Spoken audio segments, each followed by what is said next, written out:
Hey everyone, good morning. Welcome to the Daily Drop-In Morning Show with the Teach Better team. We are live Monday through Friday every single morning at 7 a.m. Eastern. It is Wednesday, January 12th, and we have a ton in store for you. Seema is with us. We have a theme this week we're going to continue to dive into. It's Wednesday, so you know we're going to end with good recommendations for us to continue to have bold conversations. And then we are also, of course, going to celebrate holidays, good news articles, and everything in between. So we'll be right back. Please go get your coffee started, get ready for your day, and let's dive into this conversation.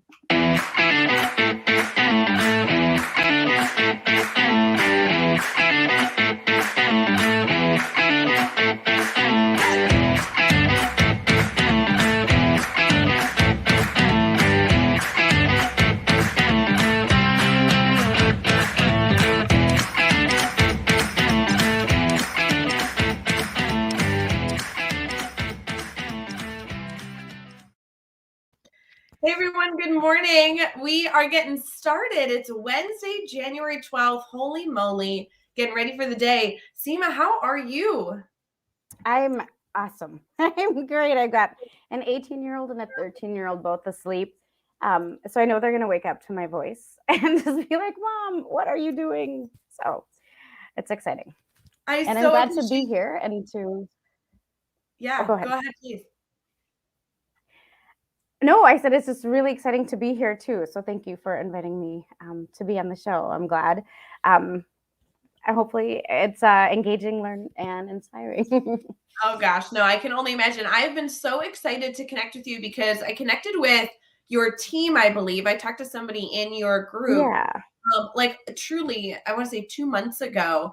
And I knew that this was going to be a special opportunity for us to bring a new face into our Teach Better network and have some great conversations. So I really appreciate you waking up bright and early to be a part of today's show with all of our community. Would you mind, before we get too far in, as people are kind of commenting good morning slowly but surely, our network's waking up, would you mind telling us a little about yourself? What do you do in education? Kind of all that jazz. Yeah, no, I'd love to. So I'm coming to you from Minneapolis, Minnesota. I'm actually a suburb, so Savage, Minnesota. So it's 6 a.m. for us. And I like to introduce myself first and foremost by saying I'm the child of immigrant parents. And it's really important for me to say that because I really appreciate and use the sacrifices my parents had to go through in order for me to be where I am and doing what I love and living in my passion and purpose. So my parents came from India over 50 years ago, and I grew up here in Minnesota. I only left once to move to Texas to teach. So I do have a background in classroom teaching, which I loved it. I would have stayed there teaching forever. But then I moved back to Minnesota to be close to home. And that my teaching license didn't transfer right away. So I ended up as a job as a cultural integration specialist. And at the time I was hired to, the premise was that there were students from all over the world and many languages and ethnicities. And there's a lot of conflict between and amongst the students. And so they were like, we need people to come in and work with students. And it was pretty quick that I realized the students had it figured out. And if they didn't, they figured it out within like a day. They'd talk it out, fight it out, whatever, and they were good. But there was a lot of mistrust, a lot of misperceptions with the staff and families and staff and students. And so most of my job ended up bridging that gap and really clearing up what were misperceptions and misunderstandings. From there, I went on and got my master's in education and took some time off to be home with my little ones, and I couldn't stay out of education and the inequities that I was seeing happen. So I got into consulting with Paul Gorski, who's a dear friend of mine, and really loved that work, loved to be able to travel across the country and impact people. That led to writing a book, and then that led to just more work. And so currently, I work as an independent consultant. Happy to be with Equity Literacy Institute, which is, I think, who you connected with, Rae, They just do some amazing work with Paul. And then I also work with Humanize My Hoodie, and then I also have my own consulting. So yes, I get to live in my passion and purpose and listen to stories and help people really do equity work that's true and impact students. Oh my gosh, I have so many questions that I want to ask. So I'm so sorry. I'm going to try and throw them to you in a appropriate order. But first and foremost, holy cow, you have done so much. You're going to continue to do so much in your career, and I'm so thrilled that you are able to join us. Our Teach Better community is always looking to grow their professional learning network to better surround themselves with educators that can lend perspective, support them, and give those, kind of like you were alluding to at the end, those actual tactical strategies that we can Mm-hmm. put in place to enact change. And while overarching philosophy is always important, it's good to understand, we really do like to get into the actionable steps that educators can do to better their work, to better serve their students. And I love that that is such an emphasis for you. I know you kind of skimmed over like the three seemingly probably more roles that you play in a few different groups, but I'd love to hear, if you don't mind, about those specifics. I know that the group that I originally connected with sound like they're doing incredible work, and obviously you're consulting. I'd love to hear more Mm-hmm. about, and then you mentioned something about a hoodie, so let's not over let's Yes, not what's skim that? over. Like, yes, for sure. Yeah. And I know, like, we're talking about elevating student voice. And so both organizations do a lot of really like, what is it that students need? So Equity Literacy Institute is a phenomenal resource for educators. There's some great handouts. There are actually two videos. Well, there's a lot of videos, but there's two that are 3 hours in length. And they're essentially like the keynote that Paul Gorski gives around the country. Um, and I just love that when COVID hit, he was like, I'm just going to put this online and so people can watch it and really reflect and learn. But a lot of what we do is really calling out inequities, real and raw. Um, there's always a time and place to celebrate diversity, but we just find that too many places are celebrating and using their resources, their time, and their money to do that type of work. And so while students may feel valued, it's for like a day, right? But at the same time, like they're asked to showcase the very thing that they get teased about all the other days of school. And so Equity Literacy Institute is really about addressing the inequity, talking about it, and talking about how to move from move into transformative change versus mitigative change, right? And again, a lot of times equity efforts are mitigative. It's like, oh, we have an issue here, let's address it. We have another issue, let's address it. And versus really stepping back and saying, how can we remove barriers for the students? So we really believe that you have to look at the systemic changes versus trying to fix students, which is what a lot of these newer kind of like fun programs stress is, how do we fix students? How do we teach students skills versus how do we step back and look and see what the system is doing to cause this to students? So that's Equity Literacy Institute. I highly encourage people to check out the website. A ton of great resources. My other gig, which I kind of stumbled upon, is Humanize My Hoodie, which is a movement. It's based out of Minneapolis and Iowa City. So it's two amazing humans who got together and are telling their story so that we can stop the criminalization of our Black, Brown, Indigenous students of color. And instead look at the humanization, like how do we humanize people? And it's something so simple as a hoodie, right? Obviously, we know about Trayvon Martin, but just that fact that, something that somebody wears impacts how they're treated. My son is, like I said, he's 18. We live in a suburb. If he's out with his friends at night, I've told him, you cannot wear your hood up. And he's like, but my friends do, and I'm like, but whether we like to admit it or not, oftentimes your friends look like athletes when their hoods are up. They're white boys with their hoods up. They must be an athlete that's cold, right? When you wear your hood up with dark skin, you look suspicious at night walking around. And until our society can change the mindset, you're keeping your hood down. I'm like, that's what I actively work towards, but not. I don't want to regret you having your hood up and somebody saying that you look suspicious. And so Humanize My Hoodie is a phenomenal movement. We do educational workshops for, both organizations do professional development. And again, like just really naming what's happening to our youth and talking about how do we truly impact them or make changes so that they feel it. Again, so often we have changes that are made in policy, like slight changes, and that's all great, but students don't feel it. And Rae, you said like those strategies. If you're a student walking down the hallway and you're hearing racial slurs and you walk into your classroom slumped over and tell your teacher, and your teacher's who works amazingly hard and has great intentions and just comes and pats your back and says your day will get better and moves on, like that's not what you need. You need somebody who can recognize it, who can redress it, who can disrupt it. And so that's the work that we do with both places, is how do you do that hands-on, in the moment type of engagement.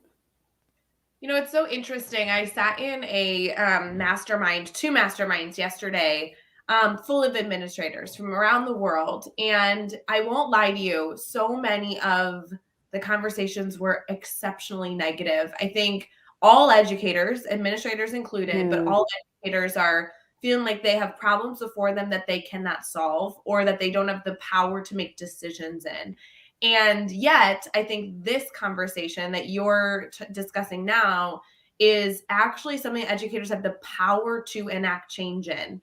And so while yesterday's conversation was definitely something that, can come in community and discuss that there are things educators may not be able to control, this is something that every educator I've talked about has emphasized their passion for wanting to be a part of the solution. And yet you are offering possible strategies, possible discussions, possible conversations, possible things we can actually do to enact change. And I think that that's why you were meant to be here this morning, because yes, it's a hard topic, right? This is something that we have to admit we have created or been a part of a problem, and we need to now shift to not just, I love what you said, Brad quoted you here, not just mitigate in the moment, but really transform holistically. But this is work, every educator, this is work we can be doing, and it's not going to be easy, but it is work that we can do and we have the power to do, regardless of the role that we play in the education system. So I do love that Brad uses in the comment, giving a shout out to the fact that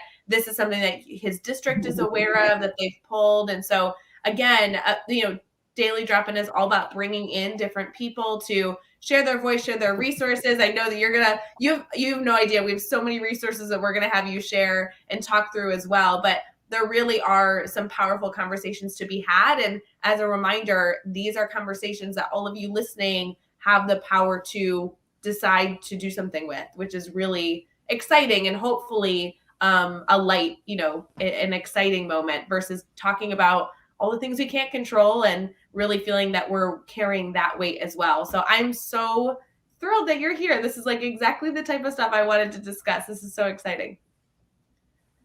Thank you. Are gonna go ahead. No, please. Well, I was just going to say, it's interesting that you talk about being in a room full of administrators and the negativity about things they can't change.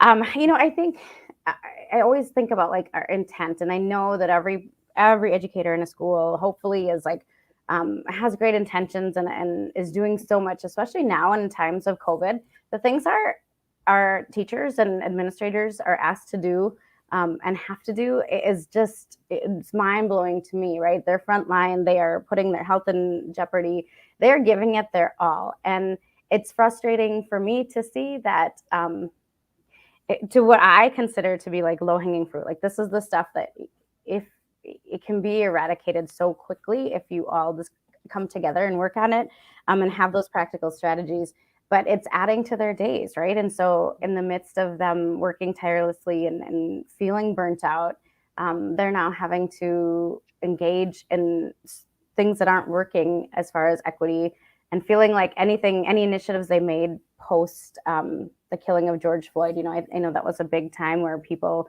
were like, okay, we're going to do this, this, and this. And the attention was great. And then when COVID hit and it kind of got put on the back burner. And so I know those who are passionate and who are out there advocating for students are getting really frustrated because they're like, we're trying to do the equity work, but it's not impacting our students right now because of everything else that's happening, and the unwillingness to really take some time to talk about, like, this is systemic. Let's look at it. Let's fix it so that it can be easier for all of us.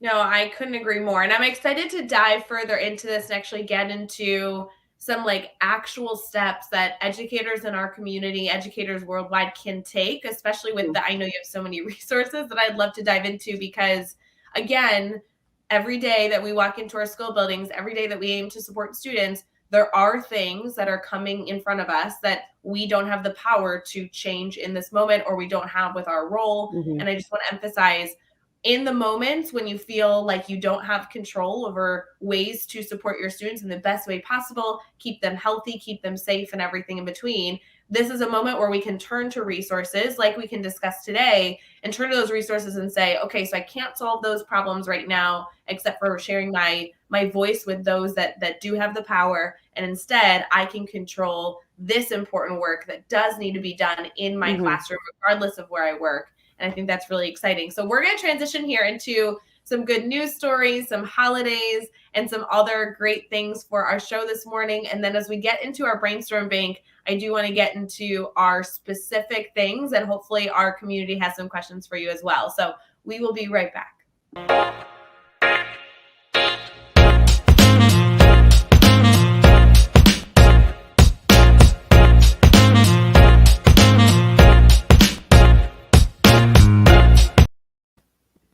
Good morning, everyone. We have a segment every single day in Daily Drop-In where we highlight goofy holidays and have a good news article. Seema, I'm really, I know that we're just meeting for the first time, but I can only assume that you love celebrating a good holiday. So are you up for celebrating this morning? Yes. Look I even have like my cups to celebrate. I'm ready. Let's go. What is it? I love it. So for those of you that are looking for some goofy holidays, there are some today. It is National Pharmacist Day. We want to give a shout out to National Curried Chicken Day. Love that. Sign me up for that. It's also National Hot Tea Day, National Marzipan Day. I really don't think I've had marzipan. I think I need to add that to my like, list of foods I need to consume today. Have you had marzipan? Yeah, I haven't either. So I'm going to sign up for that. It's like an almond sugary treat. So I'm going to go look that one up. Also, as a reminder for those of you who may be setting some health goals, it is National Take the Stairs Day. So if you have the luxury of taking the stairs versus an elevator or an escalator, let's take the stairs today. I kind of like that little goal. Out of the holidays, I do think that hot tea and taking the stairs are two things I can commit to this morning. Are you up for celebrating those? Yes, I think that's awesome. I do love that it's National Pharmacist Day too. Again, talk about people who are overworked and underrated. My goodness, yes. Oh my gosh, I know. It's funny. I used to do a unit with my students where they took on the role of a pharmacist to learn the content. We were focusing in a math classroom in a middle school when I was teaching that unit. And it was amazing how many students weren't even aware that how important pharmacist roles are. So that's a really important job that might be valuable to discuss with students today as well. It's in the medical field and it really allows our community to be successful. Right. And how cool again, like I'm always somebody who's about like giving back, but how cool would it be if you have time, which I know our educators don't always have time, but if you did, or if it's an indoor recess day, like it can be in Minnesota when it's so cold, to just have some students write some thank you cards and drop them off at your local Walgreens, CVS, Target, right? Like, I think it's pretty powerful. Oh, Seema, what a good reminder. I think sometimes like during specific moments of the year, we think about, let's shower somebody with our appreciation or our messaging of saying thank you and all for all that they do. But on random Wednesdays, Wednesday, January 12th, I don't know that that's my first thought. And I really I think that we can challenge our whole community. If there is a moment during an advisory or a tutorial or indoor recess or before school or after school where you can spark a student to say, hey, I know that you have a few moments right now. Can we share our appreciation? And if they're older, maybe they just want to send an email or write a handwritten note on a notebook piece of paper. If they're younger or if they're creative minds, let's get some colors out. I love a great thank you card. Gosh, there's so many people to be thankful for right now. Mhm. Pharmacist would be a really cool one for today. I like that. Awesome. For our message for our good news article today, I just thought this was really interesting. I know that we have so much to discuss, so I don't want to spend too much time on it. But for those of you who use our good news articles to spark conversations with colleagues that you're building relationships with, or maybe you bring this to your students, I just want to share a moment in history. 90 years ago, Hattie Caraway became the first woman elected to the U.S. Senate. So this was a Democrat from Arkansas, the first female to serve a full term. And so what I loved about this is in this article, it goes into how she got this role, kind of what she was doing in the world when this happened. But this was a big moment for our Senate to welcome in females. So something that you can share with your students, and also an element of history that we can continue to celebrate. You know, Seema, we have a moment, a segment in our show where we focus on brainstorming and giving strategies. I'd really love to dive into that this morning because I know we have so much more to talk about. Are you up for transitioning to our brainstorm bank here? Yes, let's go. All right, we'll be right back.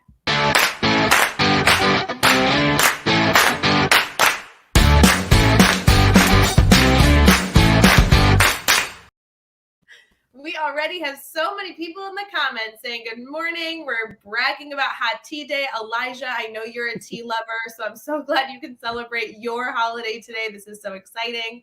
For everyone here, we are thrilled you're here. We are in our brainstorm bank where we truly like to take a moment and pause and ask all of you listening live with us as we're streaming on Facebook, YouTube, Twitter, and Twitch. Hey friends, do you need anything? We know that there's a lot going on, and our biggest emphasis is that you do not need to go through all these hurdles or all these challenges on your own. Whether you're brainstorming a small little idea that you're just looking to come to fruition for lesson planning, maybe of a student that you're struggling with, maybe you're trying to communicate something with your administrator that you'd like some perspective on. That's why we're here. Seema and I are definitely not promising that we'll have all the answers, but we do love to brainstorm with you. To get us started, Seema, I'd love to dive into a little bit more of some of the strategies that you really feel like need to be emphasized with educators. If they are listening to this for the first time, maybe they're connecting with you for the first time, what are things that they should be doing? What's a mindset they should carry? I'd love to dive into that. Yeah, thank you. So I have the privilege of being able to talk to students all across the country. And a resounding theme that I hear from students who feel marginalized or are marginalized because of some aspect of their identity. You know, it's not always race. We know that it could be socioeconomics, it could be ability, gender identification. But the one constant that I hear from students all the time is while certain flare-ups or incidences bother them, right? Like when the student says something or a teacher does something, what hurts them most and what really resonates with them is the lack of response of the adults around them. So often, you know, we think about, oh, well, here's a news story of something that happened. And I think the reason it became a news story wasn't that it happened, but it was because there wasn't adequate response to it to kind of help the students, to help the family, to help the community feel better about what's happening. And so the one thing, you know, and I just developed this like a couple months ago because it got so overwhelming to just hear student after student say like, this is what, you know, they'll tell me a story, share something, and I'll say, well, what did the adult in the room do? And then I hear what happened and I'm like, oh no, no, they didn't. And a lot of times, again, it's covered in good intentions, but they don't understand the impact from that point of view because the adult doesn't have the lived experience, which is, you know, if you don't have the lived experience, you can't know how to respond properly all the time, or because they're busy with other things. So I developed like it's, you know, it's literally like a handout that's that's like 10 things you probably shouldn't say when a student comes to you and talks about something that happened to them, and you know, 5 things that you could say instead. And I think even just implementing these strategies of like just taking a step back and saying, what if I say this, how is it going to be interpreted, makes a huge difference. So students just are like, we just want to be heard, we want to be validated, and we want someone to tell us it's not okay. right? And they also want action, but at least at the very first and foremost, tell us it's not okay. Yes. I would love to hear some of these strategies. I know that that's really something that our crew is always hungry for, is those specifics. So would you mind sharing a little bit about, not to for say no sure. Let's go through some of the ones. Yeah.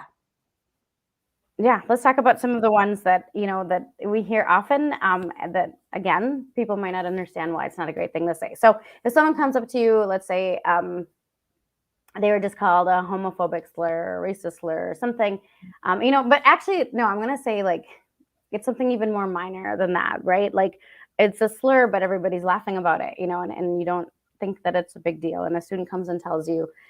So something that we hear a lot is, we have a lot of educators that tell the student to be the better person. Take the high road. Like, those kids, like, don't pay attention to them. They're goofing around. You're a better person. Just focus on today. Right. And so again, like, I think that's really rooted in good intentions. I say that to my own children, at times, but I think in a classroom and in a school setting, when the adults are there to protect students and ensure there aren't barriers, it's taken really inappropriately by the student. Or so, like, I always joke and say, like, now's not the time to quote Michelle Obama. It's not when they go low, you go high. Like, that's not what you should be doing, because then you're putting that burden on the student who's already carrying the weight and the burden. And usually by the time they tell you something, they've heard it 10 or 15 times before, right? And they're finally coming to you and opening up. And then you tell them to take the high road. And it's like, what? No, I just want somebody to help me out, right? Another one that I hear a lot is, thank you for being so brave. I appreciate you telling me this. I'll take care of it later. So again, our students don't want to be complimented. They know they're strong. They know they're brave, right? And they don't want you to take care of it later. They want an exact time frame. And so if it is something that you can't take care of right away, then you say, hey, I'm just going to get started on this lesson, and then let's sit and talk about it, or then I'll address it, or by the end of the day, for sure, you'll hear from me. They need to know a specific time, and you have to stick with that time. Another thing that we hear a lot is, well, obviously there's a lot of silence too that happens, where educators just freeze. They don't know what to say or what to do, pretend like they didn't hear it, right? And a lot of times I hear educators tell me, I don't know how to get into these conversations. I don't know the topic that well, and I'm worried I'm going to make it worse by delving into it. And I don't want to make it worse. Yeah. And so what I tell them is, again, like, you don't have to know a whole lot on the subject. I use the analogy a lot of, like, if I was teaching and somebody walked into my classroom, a student, and they tripped and fell, I would immediately assess the situation. I would see, like, do you need a Band-Aid? Do you need to go to the nurse? Like, how are you doing? If the student, during my lesson, I would kind of check back in and be like, hey, how are you doing? I know you got hurt. I would do all of that, but I'm not a doctor. I'm not a nurse. I'm not trained in the medical field at all. But it's just like my human reaction. And so we need to do that with instances of racism, homophobia, heterosexism, anything that a student does. Just address it. Go check in with them. Are you okay? Who should I reach out to? Use your resources. Do you want to go down and talk to the social worker? Do you want to do something else? But you have to address it and ask them if they're okay. Let them know it's not okay that they had to deal with that, and reassure them that you will take care of it.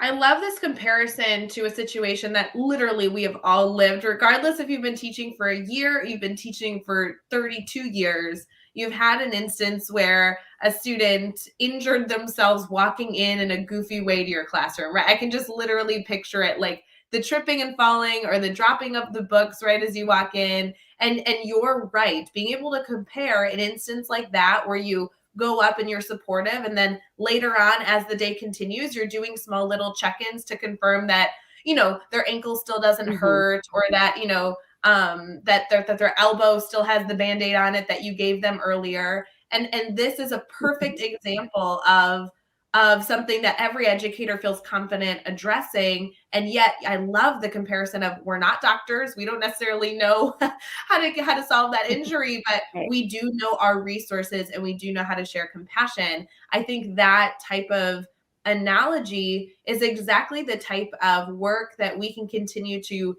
reflect on and be educated on, so that we can respond more effectively in the classroom. When you're talking about these 5 strategies of how to best respond, that one in and of itself is exactly, I feel like, what I'm looking for is, how can I compare a situation I feel confident handling to a situation that for whatever reason I don't feel as confident with. And I think that's Mhm. so perfect. I love that. Yeah, so much of that inaction is just like a lack of confidence on the part of the educator, right? And especially, I think unfortunately a lot of educators also worry about like repercussions. Like if I say this, am I going to get in trouble, right? And so again, like thinking about the medical thing, I'm not going to worry about like if I give them a band-aid and it's a bigger injury, am I going to get in trouble? So I'm just not going to address it at all, and I'm just going to let them bleed, right? Like you try, and it's okay. And students just want to see that you're trying and that you care. Oftentimes, when I ask students, who are the teachers in your school who get you, or who are the ones that you can relate or that you can talk to about anything, they'll name, just usually just one or two. And then I say, well, what does this person do? And, it's not this person has a bunch of resources, this person gives me money. It's nothing that has to do with funding resources. It's just they care.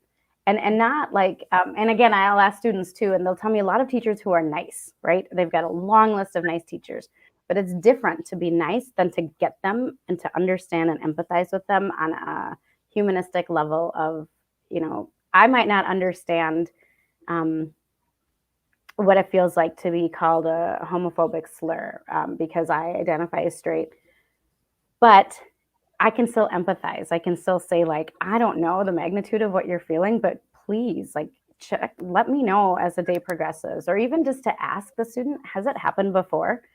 Just that simple question shows that you're engaged.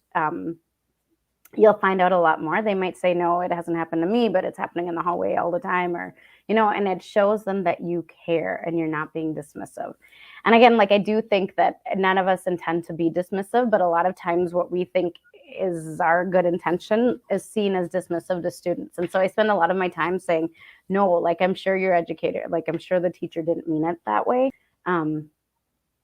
But that has to stop now, because I just feel like this is happening too often. Our students of color, especially, are really struggling in schools with lack of empathy and lack of support. And so it just needs to be like, look, we all know how to address this. We just have to get over our fear of addressing it and just do it. Just do something. Anything in this case is better than nothing. Well, and I think that's a tricky part with what we're discussing is, our network spans all over, not only the US, but truly we have a global community here within the Teach Better family that Mhm. is striving to be better. And I truly believe to my core that every single educator wants to have students feel confident and cared for. And I even believe, to a further extent, they also not only want that, but care themselves about the student, as an individual. And it's so tricky. What I really value about this conversation is that it's not that we're trying to teach an educator to care. It's that we're trying to teach them how to communicate that they care. Because the care, the passion, the love of wanting Mhm. students to be in a safe and happy learning environment where they are supported, I truly believe exists in every single member of our network. But yet, if you communicate in a certain way and it doesn't come across to the student or the group of students that you care, now that's something we have control over fixing. So I just couldn't appreciate this conversation more. Do you have another example of something an educator can do that does communicate that care, that passion? Yeah. So again, like just top of my head, the ones I think are most important is just saying like, hey, that's not okay. That I'm sorry that you have to go through that. Asking them, has it happened before, right? Um, Addressing the fact that it could have lingering impact, and saying like, I'm going to check in with you at the end of the day and just make sure. I think too, um, letting them know, so often too, I see, especially now with our students, when something happens, we really rely on our students because we're hoping to elevate student voice, right? And so if there's a racist incident that happens, the N word is used, we'll rely on our Black Student Union students to do something about it, right? Like we'll give them time and resources. Like you don't have to go to class, you can work on these posters or, or something. And again, good intentions. But what's happening is we're relying on students to do the work versus us saying, you know what, this is our plan. Can you look at it and tell us what we might be missing? Like that's a very different amount of time that's taken. And so a lot of our students who are struggling are like, yeah, I miss a lot of class too. And I just want to be a student. Like, I don't want to have to be the one to be the teacher about how marginalization is happening. But again, in that effort of saying like, I'm going to elevate their voice, we actually make them do all the work, right? And Yeah. so one of my suggestions would be, if you're going to use students, elevating their voice is simply also just saying, hey, this is our plan. This is what we came up with. Take a look at it. Give us some feedback and tell us what to change. Or what might we be missing, right? Versus saying, why don't you let us know? Why don't you teach us? Why don't you create a new slogan, a new campaign, right? And students will do it. They love it, but that's not how they should be spending their time. They should be a student in the school. Well, and I think teachers can relate to that even more when we're talking about a problem that exists in the building. If you see a problem in the building and you go to a teacher and say, "Hey, could you do all this work to figure out how you're going to solve this?" And your leader comes to you and says, I'm super supportive of you fixing this, but I'm literally going to start you from ground zero, and I hope you have time and the skill set to create this entire, whatever piece you're going to do to enact change. A lot of teachers are going to find themselves overwhelmed, underappreciated, and feeling like they are the only ones working towards that solution because the leader essentially said, you know more, Right. could you please do this? Versus when a leader or leadership team goes to a group of teachers and says, we saw this problem, here's the brainstorming we did, we think this plan can work, here's the timeline, can you tell us all the things we didn't think of? And how, and because your feet are on the ground, so what feedback can you give us to tweak and adapt? Now you're really in community, Yes. Yeah, it's a completely different way to engage. And you're not, I hear staff so often just say things like, well, I didn't even complain about it because I knew I would be asked to form a committee or like to look into it, right? And it's like, yeah, you can't do that. You wouldn't place that burden on your teachers. So don't do it on students or families who are impacted. Seema, I want to get into some recommendations. I know that you have some books to share, some websites to share, different resources. And again, today is not about getting all the answers, but today is about really thinking through how you can surround yourself with people that are action focused and how you can gain resources to continue to be better. So we're going to transition here. It is Wednesday, so we're going to get into recommendations we love.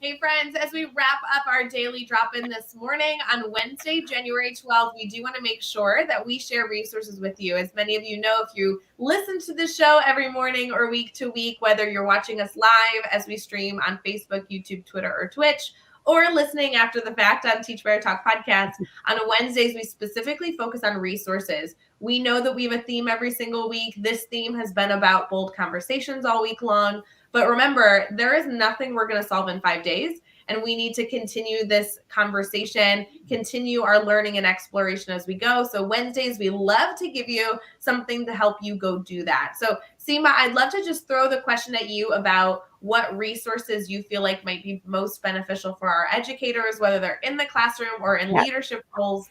And I'd love your support in what we should start with. Yeah, so first and foremost, I suggest people go check out equityliteracy.org. There are a lot of free, great handouts, resources. There's an article on there by Paul Gorski, and it's called Avoiding Racial Equity Detours. And I feel like if you read that article, you would be able to say like, yes, this is what's happening in my building. And it really talks about how do you avoid these common detours? Because every year there's so much time and money that's poured into equity issues and initiatives, but yet our students are still saying I don't feel it. So I think that's a great article, Avoiding Racial Equity Detours. You can even just search it online. Um, the equityliteracy.org website has a lot of great videos, and again, a lot of free resources. I can't like be on here without promoting our book. So I'm going to tell you a little bit about this. It's Case Studies on Diversity and Social Justice Education. It's the second edition. Paul and I got together one time, and it was like just casually, and we both had just come from working at two buildings where we felt like the educators could have addressed the situation without us having to be there. And so we just talked about how often we get called in to mediate a situation that, we love the opportunity to do it, but it's like, you could have done that on your own, right? And so we talked about how, so oftentimes educators will say, I don't know that, or I don't have that lived experience. I don't see things that way. I'm in Minnesota. We have a teaching force, 4% teachers of color, right? And so there are a lot of things around race that our educators just don't know because they don't have the lived experience. They haven't taken the time to read, to understand. And so what we did is we put together, I think there's over 32 short scenarios of common everyday occurrences that happen in a classroom. So one of them, we call it the winter party. And it's a group, this one addresses like family involvement, and it's a group of adults trying to plan a winter party. And they're like, oh, why can't we just call it the Christmas party? We know it's winter party. Why can't we celebrate all the holidays? Let's throw in this and let's throw in this. And so it's one of those like short snippets. It's like a page long. And then it ends with the educator always being like, ooh, I should have intervened, or how do I address this, right? So again, good intentions. There's nothing in here that's overtly easy to figure out. Good intentions, but a lot of subtle inequities that are at play, whether it's power dynamics, inequities, racial, socioeconomic. And so we have a framework for addressing it, like to walk through. We also have questions. But what I think is really neat about this book that other resources don't offer is the insight from people who have lived that experience, from Paul, from myself. And so you go through the case, you talk about, well, this is what I would do. These are the inequities. But at the back of the book, you flip to the back, and then you can see expert opinion on that particular case and the inequities that were at play. So it's kind of like if any of the listeners out there ever read Encyclopedia Brown books, which, that's, Encyclopedia Brown was this little neighborhood detective, 12-year-old, and then you'd get it and they'd be like, Encyclopedia knew who stole the lunch money. And you try to solve it in your head and you'd look at clues, but then you could flip to the back and it would tell you, well, these are the clues in there. And so we did that. We kind of modeled it after that. But it gives you that insight. And so for me, when we were writing chapters on race, ethnicity, language, immigrant status, those came really naturally to me. When we got to ability, disability, I didn't have as much lived experience. I didn't have as much knowledge. And so those cases, I really relied on other people to say, like, if I could have told the teacher anything without repercussions, this is what I would have wanted them to know. And so that's the insight that we have. And so it allows educators to develop an equity lens for situations that they don't have that experience with, if that makes sense. So I do feel like, it's broken down by inequities. It's broken down by different categories. And I do feel like if you read it cover to cover, it's like more of a self-help book because it really opens your eyes. And by the end, you're solving those classroom scenarios and you're checking it and you're like, yes, I did this, this, and this. And it's really kind of a cool feeling. Oh, I love the format. I love the mission of how you want educators to really engage with this book. It sounds like a really great staff read as well, like to do a book study with groups of educators. I'm a huge advocate. Would you mind sharing the title again to make sure that people can go hunt that down? I assume on like Amazon and stuff like that. Yep. And I could, just put it in. So second edition, our first edition did well. But unfortunately, with this last presidency, there were a lot more inequities that came into play in classrooms that educators were dealing with, and our publishers were like, the first edition's selling great, but there's some content that's missing. And so in the second edition, we do have like addressing like students chanting, build a wall, right? Or a student not standing for the Pledge of Allegiance, or Black Lives Matters compared to All Lives Matters. So these are topics that we encounter as educators all the time, but it's put into a scenario. And as you know, you mentioned staff professional development. I have educators, administrators who use it. They send it out for all staff to read ahead of time. And at their meeting, they only take 10 minutes to talk about it, talk about how it impacts their school, and then read the points for consideration. And then they move on with the rest of the agenda. Because it's so much easier to talk about another educator, like, well, Mrs. Anderson should have done this, this, and this, realizing we've all been Mrs. Anderson at some point in our teaching career. Yeah, but in the moment, it's different than when you can step back and really look at it, so that when it happens, because they do happen, you feel prepared, you have the language. And even for people who are like, who really get that content, sometimes, for me, I get so emotional that I don't know the right words to say. And I'm just like, oh, that's wrong. But I don't know how to express it in a way that's going to connect with the other person. And so those points for consideration really give you the language and the words to use to explain your, oh, that's wrong statement, because that doesn't really help out a whole lot.